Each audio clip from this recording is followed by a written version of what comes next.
State bank کا شرح سود 11% پر برقرار رکھنے کا اعلان۔ گورنر اسٹیٹ بینک جمیل احمد کہتے ہیں مہنگائی کی شرح اپریل میں کم ترین رہی، مئی اور جون میں مہنگائی کی شرح میں کچھ اضافہ ریکارڈ کیا گیا۔ ملک میں اس وقت مہنگائی کی شرح 7.2% ہے۔ اگلے سال مہنگائی کی شرح 5 سے 7% رہنے کا امکان ہے۔ برآمدات میں 4% اضافہ ہوا، جبکہ ورکرز ترسیلات $8 ارب بڑھی ہیں اور ترسیلات کے سبب کرنٹ اکاؤنٹ سرپلس رہا۔ گورنر اسٹیٹ بینک نے بتایا کہ کرنٹ اکاؤنٹ کنٹرول کے لیے برآمدات کا بڑھانا ضروری ہے۔ اس سال ترسیلات $38 ارب سے زیادہ رہیں، جو گزشتہ مالی سال $30 ارب تھیں۔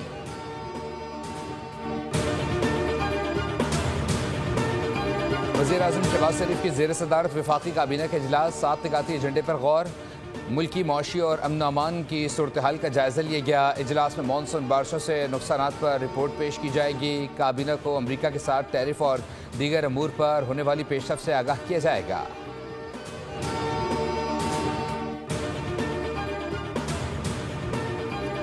پاکستانی معیشت کی گروتھ حکومتی طے کردہ ہدف سے کم رہنے کا امکان۔ IMF کی پاکستان کی معاشی شرح نمو 3.6% رہنے کی پیش گوئی۔ عالمی سطح پر مہنگائی سال 2025-26 کے درمیان نسبتاً کم رہنے کا امکان ہے۔ IMF نے ورلڈ اکنامک آؤٹ لک رپورٹ 2025 جاری کر دی۔ ورلڈ اکنامک آؤٹ لک کے مطابق بین الاقوامی معیشت کی ترقی کی رفتار 2025 میں 9% تھی، جو کہ 2026 میں 3.1% رہے گی۔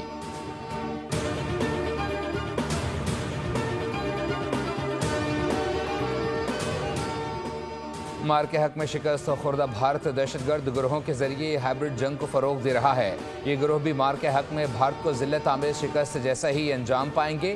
فیلڈ مارشل عاصم منیر کا 2 ٹوک پیغام۔ ISPR کے مطابق فیلڈ مارشل عاصم منیر نے نیشنل ورکشاپ بلوچستان کی 16ویں سیشن کے شرکاء سے خطاب کیا، جس میں سول سرونٹس اور ماہرین تعلیم بھی شریک ہوئے۔ آرمی چیف نے بھارت کی جانب سے دہشت گرد عناصر کی سرپرستی کو بلوچستان کے عوام کے حب الوطنی کو نشانہ بنانے کی ناکام کوشش قرار دیا۔ کہا دہشت گردی نہ مذہب دیکھتی ہے، نہ فرقہ اور نہ ہی نسل۔ دہشت گردی کے خاتمے کے لیے قومی سطح پر اجتماعی عزم اور یکجہتی ناگزیر ہے۔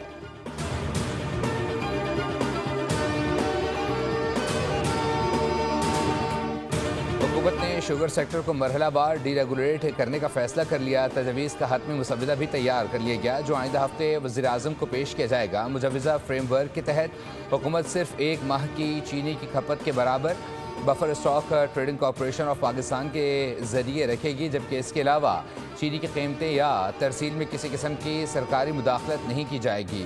حکومتی کمیٹی کی تجویز کے مطابق ملک میں چینی کی ممکنہ سرپلس پیداوار کی صورت میں اسے برآمد کرنے کی اجازت دی جائے گی، جس سے کسانوں کو گنے کے بہتر نرخ مل سکیں گے اور ملک کی معیشت کو بھی سہارا ملے گا۔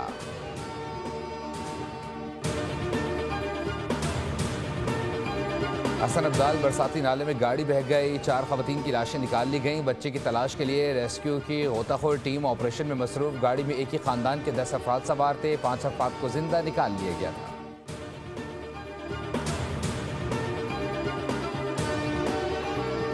اور طلاق یافتہ بیٹی پینشن کی حقدار، شادی کی حیثیت غیر متعلقہ قرار۔ سپریم کورٹ نے طلاق یافتہ بیٹی کو پینشن نہ دینے والے امتیازی سرکولر کو کالعدم قرار دے دیا۔ 10 صفحات پر مشتمل تحریری فیصلے میں کہا گیا ہے کہ سرکاری ملازم کی پینشن قانونی اور آئینی حق ہے، خیرات یا بخشش نہیں۔ پینشن کا حق اہل خانہ کو منتقل ہوتا ہے اور اس میں تاخیر کرنا جرم کے زمرے میں آتا ہے۔ خواتین کی پینشن کا انحصار صرف مالی ضرورت پر ہونا چاہیے، نہ کہ شادی کی حیثیت پر۔